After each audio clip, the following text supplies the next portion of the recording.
นี่ช่องดาราการนะครับ เรามาแถวนี้เลยครับนี่นะครับเราเจอคอมเมนต์เยอะแยะไปหมดเลยนะครับ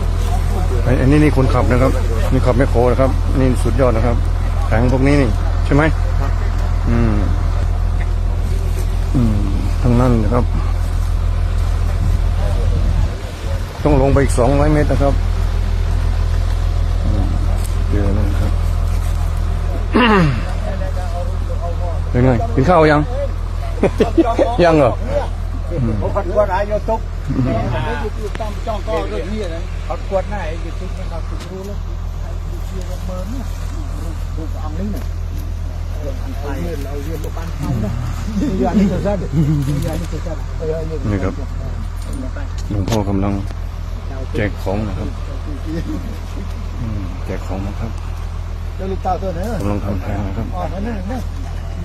บอลขึ้นลูกเต่าบ้านทูเตี้ยเคลียร์เคลียร์ตรงนี้แล้วขึ้นมาคืนถึงบ้านเขาแล้วไปนี้ต้องไปต้องให้พี่เยอะบ้านเขาเด้งมายังไงมาดิ